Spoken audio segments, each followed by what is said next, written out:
അസ്സലാമു അലൈക്കും വറഹ്മത്തുള്ളാഹി വബറകാതുഹു.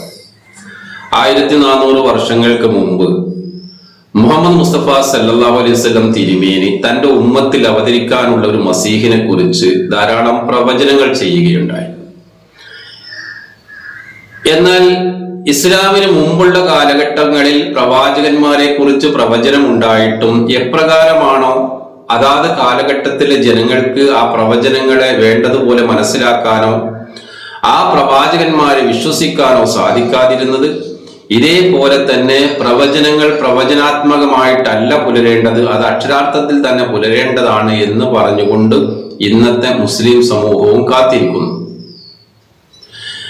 എന്നാൽ വിശുദ്ധ ഖുർആനിലും തിരുസുന്നത്തും വരാനിരിക്കുന്ന മസീഹിനെ കുറിച്ച് ഒരുപാട് അടയാളങ്ങൾ പറഞ്ഞിട്ടുണ്ടായിരുന്നു. ആ അടയാളത്തിന്റെ എല്ലാം സാക്ഷാത്കാരമാണ് താൻ എന്ന് ഹസ്രത്ത് മിർസ ഗുലാം അഹമ്മദ് അലൈഹിസ്സലാം വാദിക്കുകയുണ്ടായി. മാത്രമല്ല, താൻ ഏത് നിലയിലുള്ള പ്രവാചകനാണ് എന്ന് ജനങ്ങൾക്ക് വിശുദ്ധ ഖുർആൻ പറഞ്ഞതും തിരുസുന്നത്തിൽ പറഞ്ഞിട്ടുള്ളതും മനസ്സിലാകാത്ത ജനങ്ങൾക്ക് അവർക്ക് വ്യക്തമായി മനസ്സിലാകുന്നതിന് വേണ്ടി ആ കാര്യങ്ങളെ വിശദീകരിച്ച് അവർക്ക് ഉദാഹരണങ്ങളിലൂടെ പറഞ്ഞു കൊടുക്കുകയും ചെയ്തു. എന്നാൽ ഈ ഉദാഹരണങ്ങൾ പോലും മനസ്സിലാകാത്ത ആളുകൾ ആ ഉദാഹരണങ്ങളെ എടുത്തുകൊണ്ട് പോലും കളിയാക്കുന്ന ഒരവസ്ഥയിലേക്കാണ് ഇന്നത്തെ സമൂഹം മാറിയിരിക്കുന്നത്. ഇതിലെ ഒരു പ്രധാന വിഷയമാണ് ഹസ്രത്ത് മിർസ ഗുലാം അഹമ്മദ് അലൈഹിസ്സലാം വന്നപ്പോൾ അദ്ദേഹം പറഞ്ഞു, ഞാൻ ബുറൂസിയായ നബിയാണ്, സദൃശനായ നബിയാണ്, അതുപോലെ ലില്ലിയായ നബിയാണ്, അതായത് ഒരു നിഴൽ നബിയാണ്, മുഹമ്മദ് മുസ്തഫ സല്ലല്ലാഹു അലൈഹി വസല്ലം തിരുമേനിയുടെ നിഴലായിക്കൊണ്ടുള്ള നബിയാണ് എന്ന് പറഞ്ഞു. ഈ കാര്യങ്ങളെ ചില ആളുകൾ ആക്ഷേപിക്കാറുണ്ട്. എന്നാൽ ഇത്തരം കാര്യങ്ങൾ വിശുദ്ധ ഖുർആൻ പറഞ്ഞിട്ടുണ്ടോ എന്നതിനെ കുറിച്ച് നമുക്ക് പരിശോധിച്ചതിന് ശേഷം എന്താണ് മുഹമ്മദ് മുസ്തഫ സല്ലല്ലാഹു അലൈഹി വസല്ലം തിരുമേനി ഇതിനെക്കുറിച്ച് പറഞ്ഞിട്ടുള്ളത് എന്ന് കൂടി നമുക്ക് ഒന്ന് പരിശോധിക്കേണ്ടതുണ്ട്. ഞാൻ ഈ പറയുന്ന കാര്യങ്ങൾ മനസ്സിലാകാത്ത ആളുകൾക്ക് ഈ കാര്യങ്ങൾ വ്യക്തമായി മനസ്സിലാകുന്നതിന് വേണ്ടി ഹസ്രത്ത് മിർസ ഗുലാം അഹമ്മദ് അലൈഹിസ്സലാം പറഞ്ഞ കാര്യങ്ങളെ ഒന്നുകൂടി അവർക്ക് വിശദീകരിച്ച് വ്യക്തമാക്കി കൊടുക്കുക എന്നതാണ് ഞാൻ ഉദ്ദേശിക്കുന്നത്. ഇവിടെ ബുറൂസിയായ നബി എന്നും സദൃശനായ നബി എന്നും ലില്ലിയായ അഥവാ നിഴലായ നബി എന്നുമാണ് അദ്ദേഹം പറഞ്ഞിട്ടുള്ളത് വിശുദ്ധ ഖുർആനിൽ. അപ്പോ ഇതിനെക്കുറിച്ച് മറ്റും ഇതര മുസ്ലിങ്ങൾ പറയുന്നത് ഒരു ലില്ലി നബി ബുറൂസി നബി എന്ന് പറഞ്ഞിട്ടുള്ള നബിമാരെ ഒന്നും ഞങ്ങൾക്ക് അറിഞ്ഞുകൂടാ, അതെന്താണ് അങ്ങനെ പറഞ്ഞാലെന്നും ചോദിക്കുന്നവരുണ്ട്. വിശുദ്ധ ഖുർആൻ പറയുന്നു, ഇന്ന അർസൽന ഇലൈക്കും ഷാഹിദൻ അലൈക്കും കമാ അർസൽന ഇലാ ഫിറഔന റസൂല. നാം ഏത് പ്രകാരം ഫിറൗന്റെ അടുക്കലേക്ക് ഒരു റസൂലിനെ അയച്ചിരിക്കുന്നുവോ ഇതേപോലെ നിങ്ങൾക്ക് സാക്ഷിയായിക്കൊണ്ടും നിങ്ങളിലേക്കും ഒരു റസൂലിനെ അയച്ചിരിക്കുന്നു. ഇവിടെ മുഹമ്മദ് മുസ്തഫ സല്ലല്ലാഹു അലൈഹി വസല്ലം തിരുമേനിയെ ഫിറൗന്റെ അടുക്കലേക്ക് വന്ന മൂസാ നബിയോട് സാദൃശ്യപ്പെടുത്തി പറയുകയാണ്. അപ്പൊ മൂസാ നബി അലൈഹി ഇസ്ലാമിന്റെ പല കാര്യത്തിലും സാദൃശ്യമുള്ള ആളാണ് മുഹമ്മദ് മുസ്തഫ സല്ലല്ലാഹു അലൈഹി വസല്ലം തിരുമേനി എന്ന് മുസ്ലിം ലോകം വിശ്വസിക്കുന്ന കാര്യവുമാണ്. അപ്പോൾ വിശുദ്ധ ഖുർആൻ സദൃശ നബി ബുറൂസി നബി എന്ന് പറഞ്ഞാൽ മിർസ ഗുലാം അഹമ്മദ് അലൈഹിസ്സലാം അത് ഉറുദു ഭാഷയിൽ പറഞ്ഞു.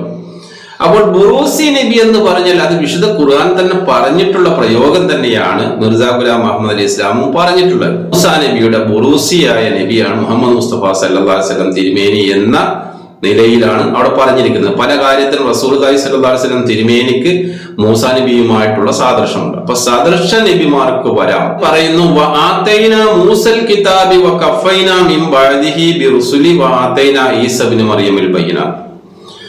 മൂസാ നബിക്ക് ഗ്രന്ഥം നൽകുകയും അതിനെ തുടർന്ന് തുടരെ പ്രവാചകന്മാരെ അയച്ചുകൊണ്ടിരിക്കുകയും ചെയ്തു. എല്ലാ ദൃഷ്ടാന്തങ്ങളുമായി നാം ഈസ ഇബ്നു മറിയമിനെയും അയച്ചു. അപ്പോൾ മൂസാ നബി അലൈഹി ഇസ്ലാമിന് ഗ്രന്ഥം നൽകി അതിനെ തുടർന്നുകൊണ്ട് ധാരാളം പ്രവാചകന്മാർ വന്നുകൊണ്ടിരുന്നു. ഈസാ നബി അലൈഹി ഇസ്ലാമും അതിന്റെ ഒടുക്കത്തിലായിട്ട് വന്നു. മുഹമ്മദ് മുസ്തഫ സല്ലല്ലാഹു അലൈഹി വസല്ലം തിരുമേനി പറയാണ്, ഉലമാ ഉമ്മത്തി അംബിയാ ഇലാ ബനി ഇസ്രായേൽ. ബനു ഇസ്രായേലിൽ വന്ന അമ്പിയാക്കളെ പോലെയാണ് എന്റെ ഉമ്മത്തിലെ ഉലമാക്കൾ. ഈ ഉലമാക്കൾ, രണ്ട് തരം ഉലമാക്കളെ കുറിച്ച് റസൂലുള്ളാഹി സ്വല്ലല്ലാഹു അലൈഹി വസല്ലം പറയുന്നുണ്ട്. ഒന്ന് ഉലമാ ഉഹും ശർറു മൻ തഅതീമി സമാഅ, അതായത് അവരുടെ ഉലമാക്കൾ, അതായത് ഇവിടെ വിശുദ്ധ ഖുർആന്റെ സംരക്ഷണവും സേവനവുമായിട്ട് അള്ളാഹുവാൽ നിയോഗിക്കപ്പെടുന്ന ആളുകളെയാണ് റസൂൽ കരീം സല്ലല്ലാഹു അലൈഹി വസല്ലം തിരുമേനി റസൂലുള്ളാഹിയുടെ ഉലമാക്കൾ എന്ന് പറഞ്ഞത്. ആ ഉലമാക്കൾ ബനു ഇസ്രായേലിലെ അംബിയാ മുർസലീങ്ങളെ പോലെയാണ്. എന്നാൽ അവരല്ലാതെ ആ കാലഘട്ടത്തിൽ അള്ളാഹുവാൽ നിയോഗിക്കപ്പെട്ടതല്ലാത്ത മറ്റ് അവരാൽ സൃഷ്ടിക്കപ്പെടുന്ന ഉലമാക്കൾ അവർ കുരങ്ങുകളും പന്നികളും പോലെയായിരിക്കും, അവർ ആകാശത്തിന് കീഴിൽ നികഷ്ടജീവികളായിരിക്കും എന്നൊക്കെയാണ് അവരെ കുറിച്ച് റസൂലുള്ളാഹി സ്വല്ലല്ലാഹു അലൈഹി വസല്ലം തിരുമേനി പറഞ്ഞിട്ടുള്ളത്. അപ്പോൾ ഈ ഉലമാ ഉമ്മത്തിക്ക് അംബിയാ ഇലാ ബനി ഇസ്രായേൽ എന്ന് പറഞ്ഞ ഈ ഉലമാക്കൾ ബനി ഇസ്രായേലിലെ അംബിയാക്കളെ പോലെയാണ് എന്നാണ് അവരെ കുറിച്ച് പറഞ്ഞിട്ടുള്ളത്. അപ്പോൾ അങ്ങനെയുള്ള അംബിയാക്കളുടെ പോലെയുള്ള ആളുകൾ ഇവിടെ വരുമ്പോൾ അവരെ പോലെ എന്നാണ്, കമാ എന്ന് പറഞ്ഞുകൊണ്ടുള്ള പദമാണ് ഉപയോഗിച്ചിരിക്കുന്നത്, അവരെ പോലെ എന്നാണ്. അപ്പോൾ അങ്ങനെയുള്ള ആളുകൾ ബനി ഇസ്രായേലിലെ അംബിയാക്കളെ പോലെയാകുമ്പോൾ അവരുടെ സദർശന്മാരായിക്കൊണ്ടാണ് ഇവിടെ അവതരിക്കുക. ഷാ വലിയുല്ലാഹ് ദഹ്ലവി, മൊഹീദ്ദീൻ ഷേഖ് റഹ്മത്ത്, അംബിൽ മാലിക്, ഇങ്ങനെ തുടങ്ങിയ ഓരോ നൂറ്റാണ്ടുകളിൽ അവതരിച്ച മുജദ്ദിദുകളെ കുറിച്ചാണ് റസൂലുള്ളാഹി സ്വല്ലല്ലാഹു അലൈഹി വസല്ലം തിരുമേനി പറഞ്ഞത്. അപ്പോൾ അവരുടെ എല്ലാം സദർശനായിക്കൊണ്ടാണ് ഇവിടെ അവതരിച്ചിട്ടുള്ളത്. ഇനി ഞാൻ മുഹമ്മദാണ്, നിങ്ങൾ എന്നിൽ പരിഗണിച്ച് ചെയ്യണമെന്ന് അദ്ദേഹം പറയാം. അപ്പൊ അദ്ദേഹത്തിനോട് അന്നത്തെ ആളുകൾ ചോദിച്ചു, അങ്ങനെയാണെങ്കിൽ ഞങ്ങൾ ഷഹാദത്ത് കലിമയിൽ അഷ്ഹദു അല്ലാ ഇലാഹ ഇല്ലല്ലാഹ് അഷ്ഹദു അന്ന മുഹമ്മദ് റസൂലുള്ളാഹ് എന്ന് പറയുന്നതിന് പകരം അഷ്ഹദു അല്ലാ ഇലാഹ ഇല്ലല്ലാഹ് അഷ്ഹദു അന്ന ചിശ്തി റസൂലുള്ളാഹ് എന്ന് പറയാമോ എന്ന് ചോദിച്ചപ്പോൾ അങ്ങനെയും നിങ്ങൾക്ക് പറയാം, അങ്ങനെ നിങ്ങൾ പറയാൻ ഞാൻ എന്നെ വിശ്വസിക്കുന്ന മുഹമ്മദിനെ വിശ്വസിക്കുന്നത് തന്നെയാണ്. അതായത് ഞാൻ ബനീസ്രായേലിൽ വന്നിരിക്കുമ്പോൾ റസൂൽ കരീം സല്ലല്ലാഹു അലൈഹി വസല്ലം തിരുമേനിയുടെ സദൃശ വസീഹുമാരാണ് എന്ന് അദ്ദേഹം വ്യക്തമാക്കണം. അപ്പോൾ എന്നെ തിരിച്ചറിയുന്നവൻ മുഹമ്മദ് നബി സല്ലല്ലാഹു അലൈഹി വസല്ലമയെ തിരിച്ചറിഞ്ഞു, എന്നിലൂടെ മുഹമ്മദിലേക്ക് എത്താനുള്ള മാർഗമാണ് ഉണ്ടാവുക എന്നാണ് അദ്ദേഹം പറഞ്ഞത്. ഇതേപോലെ മൊഹീദ്ദീൻ ഷേഖ് റഹ്മത്തുള്ളാഹിയായാലും അബ്ദുല്ലായാലും മാലിക്കായാലും ഇങ്ങനെയുള്ള ഓരോ നൂറ്റാണ്ടുകളിൽ അവതരിച്ച മുജദ്ദിദുകളെല്ലാം തന്നെ മുഹമ്മദ് മുസ്തഫ സല്ലല്ലാഹു അലൈഹി വസല്ലം തിരുമേനിയുടെ ഉമ്മത്തിൽ അവതരിച്ച ഇവരെല്ലാം തന്നെ ബനി ഇസ്രായേൽ വന്ന അംബിയാ മുസ്ലിങ്ങൾക്ക് സദൃശന്മാരായിരുന്നു. അപ്പോൾ സദൃശന്മാരായ ആളുകൾക്ക് ഇവിടെ വരാം, അങ്ങനെ വരും എന്ന് വിശുദ്ധ ഖുർആനും മുഹമ്മദ് മുസ്തഫ സല്ലല്ലാഹു അലൈഹി വസല്ലം തിരുമേനിയും വ്യക്തമാക്കിയിട്ടുള്ള കാര്യമാണ്. ഇതിനെ റസൂലുള്ളാഹി സ്വല്ലല്ലാഹു അലൈഹി വസല്ലം തിരുമേനി ഇമാം മഹദി അലൈഹിസ്സലാം അദ്ദേഹം വരുന്നതിനെ കുറിച്ച് റസൂലുള്ളാഹി സ്വല്ലല്ലാഹു അലൈഹി വസല്ലം തിരുമേനി പറഞ്ഞത് അദ്ദേഹം ദമാസ്കസിന് കിഴക്കുള്ള വെളുത്ത മിനാരത്തിൽ വന്നിറങ്ങുമെന്നാണ്. ഈ വെളുത്ത മിനാരം എന്ന് റസൂലുള്ളാഹി സ്വല്ലല്ലാഹു അലൈഹി വസല്ലം തിരുമേനിയുടെ കാലഘട്ടത്തിൽ പറയുമ്പോൾ അന്ന് പള്ളികൾക്കൊന്നും ഇന്നുള്ളത് പോലുള്ള പടുപണ്ടാരം പോലുള്ള മിനാരങ്ങളൊന്നും ആ കാലഘട്ടത്തിൽ ഉണ്ടായിരുന്നില്ല. പക്ഷെ ആ കാലഘട്ടത്തിലും മിനാരങ്ങൾ പ്രത്യക്ഷപ്പെടുന്ന അല്ലെങ്കിൽ ഉപയോഗിക്കപ്പെടുന്നത് ഈ ഹാർബറുകളിലൊക്കെയാണ്, കപ്പൽ തുറമുഖങ്ങളിലൊക്കെയാണ് ഇതുപോലുള്ള വലിയ മിനാരങ്ങളൊക്കെ ആ കാലഘട്ടത്തിലും ഈ കാലഘട്ടത്തിലും സ്ഥാപിക്കപ്പെടുന്നത്. എന്തിനാണെന്ന് വെച്ചാൽ അതിനെ ലൈറ്റ് ഹൗസ് എന്നൊക്കെ പറയാറുണ്ട്. ഈ മിനാരങ്ങളെ ലക്ഷ്യം വെച്ചുകൊണ്ടാണ് കപ്പൽ തുറമുഖത്തേക്ക് അടുക്കുന്നത്. അപ്പോൾ കപ്പലിന് തുറമുഖത്തേക്ക് അടുക്കുന്നതിനുള്ള ഒരു സഞ്ചാര മാർഗം, ലക്ഷ്യമാണ് ഈ മിനാരം എന്ന് പറയുന്നത്. ഇതേപോലെ ലോകത്ത് വന്നിട്ടുള്ള എല്ലാ അമ്പിയാക്കളും അല്ലെങ്കിൽ എല്ലാ മുജദ്ദിദുകളും, ഇസ്ലാമിൽ അവതരിക്കപ്പെട്ട ഓരോ മുജദ്ദിദുകളും അതെല്ലാം ഓരോ കപ്പലുകളായിരുന്നു. ഈ കപ്പലിൽ കയറുന്നവർക്കെല്ലാം തന്നെ അവരുടെ ലക്ഷ്യം ഈ മിനാരമായിരുന്നു, ഈ ലൈറ്റ് ഹൗസ് ആയിരുന്നു. മുഹമ്മദ് മുസ്തഫ സല്ലല്ലാഹു അലൈഹി വസല്ലം തിരുമേനി എന്ന് പറയുന്ന ഈ മിനാരം ആയിരുന്നു അവരുടെ ലക്ഷ്യം.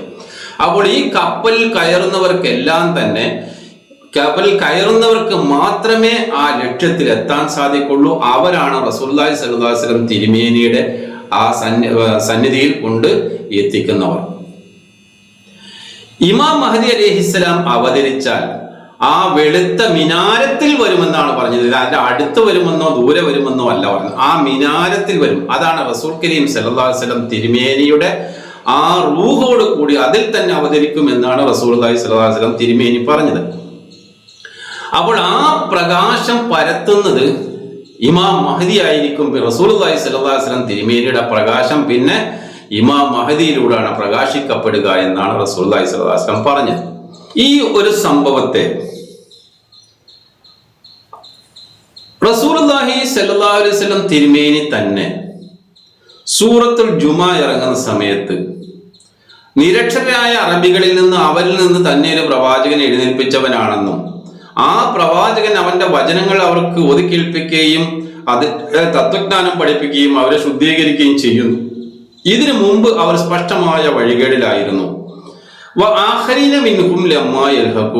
അവരോടൊപ്പം ഇതേവരെ വന്നു ചേർന്നിട്ടില്ലാത്ത അവരിൽ നിന്ന് തന്നെയുള്ള മറ്റൊരു കൂട്ടരിലും എന്ന് പറഞ്ഞപ്പോൾ റസൂൽ കരീം സല്ലല്ലാഹു അലൈഹി വസല്ലം തിരുമേനിയെയാണ് അറബികളിൽ നിന്ന് എഴുന്നേൽപ്പിച്ചതെന്നും റസൂലുള്ളാഹാണ് അവരെ ഖുർആനും തത്വജ്ഞാനവും പഠിപ്പിക്കുന്നതെന്നും ശുദ്ധീകരിക്കുന്നതെന്നും അറിയുന്ന അറബികൾ അവർ മറ്റൊരു കൂട്ടരിലേക്കും എന്ന് പറഞ്ഞപ്പോൾ സഹാബികൾക്ക് ആ മറ്റൊരു കൂട്ടരാരാണെന്ന് മനസ്സിലായില്ല. അപ്പോൾ അവർ ചോദിക്കുകയാണ്, മൻഹും യാ റസൂലല്ലാഹ്, ഈ മറ്റൊരു കൂട്ടരെന്ന് പറഞ്ഞത് അത് ആരാണ് എന്ന് ചോദിച്ചു. ഈ ചോദ്യം 2-3 പ്രാവശ്യം ആവർത്തിച്ചപ്പോൾ റസൂലുള്ളാഹി സ്വല്ലല്ലാഹു അലൈഹി വസല്ലം തിരുമേനി അതിന് പറഞ്ഞ മറുപടി, അന്ന് ഈമാൻ നഷ്ടപ്പെട്ടു പോകുന്ന കാലഘട്ടത്തിൽ, അതായത് ഈമാൻ മുഹമ്മദ് മുസ്തഫ സല്ലല്ലാഹു അലൈഹി വസല്ലം തിരുമേനിയാണ് ഈമാൻ കൊണ്ടുവന്നത്, അഥവാ ഈ സത്യവിശ്വാസം കൊണ്ടുവന്നത് റസൂലുള്ളാഹാണല്ലോ. ഈ സത്യവിശ്വാസം നഷ്ടപ്പെട്ടു പോകുന്ന ഒരു കാലഘട്ടം വരും. അന്ന് അറബികളായിരിക്കുകയില്ല ഈ ഈമാൻ തിരിച്ചു കൊണ്ടുവരുന്നത്, മറിച്ച് അനറബികളായിരിക്കും എന്ന് റസൂലുള്ളാഹി വ്യക്തമാക്കുകയാണ്. അതായത് സൽമാൻ ഫാരിസിയുടെ ചുമലിൽ കൈവച്ചുകൊണ്ടാണ് റസൂലുള്ളാഹി സ്വല്ലല്ലാഹു അലൈഹി വസല്ലം പറയുന്നത്, ഈമാൻ ഇന്ദ സുറയ്യ ലനാലഹു റജുലുൻ ഔ റിജാലുൻ ഹാഉലായി. സൽമാൻ ഫാരിസിയുടെ വംശത്തിൽ നിന്നുള്ള ഒരാളോ ചിലരോ അതിനെ തിരിച്ചു കൊണ്ടുവരും. അപ്പോൾ ചോദ്യം എന്ന് പറയുന്നത്, സഹാബികൾ ചോദിക്കുന്നത് കൂട്ടരാരാണ് എന്ന് ചോദിക്കുമ്പോൾ റസൂലുള്ളാഹി സ്വല്ലല്ലാഹു അലൈഹി വസല്ലം തിരുമേനിയുടെ ആഗമനം ആ ഏതൊരു കൂട്ടരിലാണ് എന്ന് ചോദിക്കുമ്പോൾ റസൂലുള്ളാഹി പറയുന്നത്, ആ കൂട്ടരെന്ന് പറയുന്നത് അതിൽ അവതരിക്കുന്നത് അറബി ആയിക്കൊണ്ടായിരിക്കത്തില്ല, അനറബി ആയിക്കൊണ്ടായിരിക്കും അവതരിക്കുക, സൽമാന്റെ വംശത്തിൽ നിന്നുള്ള ആളായിരിക്കും. അപ്പോൾ ഇങ്ങനെ വരാനിരിക്കുന്ന മസീഹിനെ കുറിച്ച് ഇവിടെ സദൃശം നബി ഈ ഒരു കാരണത്താൽ റസൂൽ കരീം സല്ലല്ലാഹു അലൈഹി വസല്ലം തിരുമേനിയുടെ ആ മിനാരത്തിൽ തന്നെ അവതരിക്കുമ്പോൾ റസൂലുള്ളാഹി സ്വല്ലല്ലാഹു അലൈഹി വസല്ലം തിരുമേനിയുടെ നിഴലാണ് ഞാൻ എന്ന് മിർസ ഗുലാം അഹമ്മദ് അലി ഇസ്ലാം പറഞ്ഞാൽ അത് മറ്റുള്ളവർക്ക് ആ ഒരു വ്യക്തിയിൽ നിന്ന് നിഴൽ വേർപെട്ടതല്ലാത്തത് പോലെ തന്നെ ഞാനും റസൂൽ കരീം സല്ലല്ലാഹു അലൈഹി വസല്ലം തിരുമേനിയും വേർപെട്ടതല്ല, ഒന്ന് തന്നെയാണ് എന്ന് വ്യക്തമാക്കുന്നതിനാണ് അത് പറഞ്ഞിട്ടുള്ളത്. മിർസ ഗുലാം അഹമ്മദ് അലി ഇസ്ലാം പറഞ്ഞു, എന്നെയും മുഹമ്മദ് നബി സല്ലല്ലാഹു അലൈഹി വസല്ലം രണ്ടാണ് എന്ന് പറയുന്നവർ എന്നെ മനസ്സിലാക്കിയിട്ടില്ലാത്തവരാണ്. അപ്പൊ ബുറൂസിയായ നബി, സദർശനായ നബിയാണ്. റസൂൽ കരീം സല്ലല്ലാഹു അലൈഹി വസല്ലം തിരുമേനിയുടെ തന്നെ ഈമാൻ നഷ്ടപ്പെട്ടപ്പോൾ ഈ കാലഘട്ടത്തിൽ ആ ഈമാൻ റസൂലുള്ളാഹിയുടെ ഈമാൻ തിരിച്ചു കൊണ്ടുവരാനാണ് എന്നെ നിയോഗിച്ചിട്ടുള്ളത്. ആ രീതിയിൽ റസൂൽ കരീം സല്ലല്ലാഹു അലൈഹി വസല്ലം തിരുമേനിയുടെ സദർശനാണ്, അഥവാ ബുറൂസിയാണ് ഞാൻ. ഇതേപോലെ തന്നെ വരുന്ന മസീഹിന് എല്ലാ നബിമാരുടെയും സദർശം ഉണ്ടാകും. അപ്പൊ റസൂൽ കരീം സല്ലല്ലാഹു അലൈഹി വസല്ലം തിരുമേനിക്ക് മറ്റ് പല പ്രവാചകന്മാരുടെയും സാദൃശ്യം ഉണ്ടായിരുന്നത് പോലെ തന്നെ വരാനിരിക്കുന്ന മസീഹിനും പല പ്രവാചകന്മാരുടെയും സാദൃശ്യം ഉണ്ടാകും. അതുകൊണ്ട് മിർസ ഗുലാം അഹമ്മദ് അലൈഹി ഇസ്ലാം ആദമിന്റെ സദർശനാണ് എന്ന് പറഞ്ഞിട്ടുണ്ട്. പല പ്രവാചകന്മാരുടെയും സദൃശം ബുറൂസിയാണ് എന്ന് അദ്ദേഹം പറഞ്ഞിട്ടുണ്ട്. അപ്പോൾ ഇതൊക്കെ ജനങ്ങൾക്ക് വിശുദ്ധ ഖുർആനും തിരുസുന്നത്തിലും ഏത് പ്രകാരത്തിലുള്ള നബി വരുമെന്നാണോ പറഞ്ഞിട്ടുള്ളത് അതാണ് മിർസ ഗുലാം അഹമ്മദ് അലൈഹി ഇസ്ലാം എടുത്തു പറഞ്ഞുകൊണ്ട് അത് താനാണ് എന്ന് പറയുകയും ഇന്ന രീതിയിലാണ് വരുമെന്ന് പറഞ്ഞിട്ടുള്ളത്, ഞാൻ ആ രീതിയിലാണ് വന്നിട്ടുള്ളത് എന്ന് അവരെ ബോധ്യപ്പെടുത്തുന്നതിന് വേണ്ടിയാണ് ഈ ചില ആലങ്കാരികമായ പ്രയോഗങ്ങൾ ഉപയോഗിച്ചുകൊണ്ട് അല്ലെങ്കിൽ ഉപമാരൂപത്തിൽ എടുത്തുകൊണ്ട് അവരെ പറഞ്ഞ് മനസ്സിലാക്കാൻ ശ്രമിച്ചിട്ടുള്ളത്.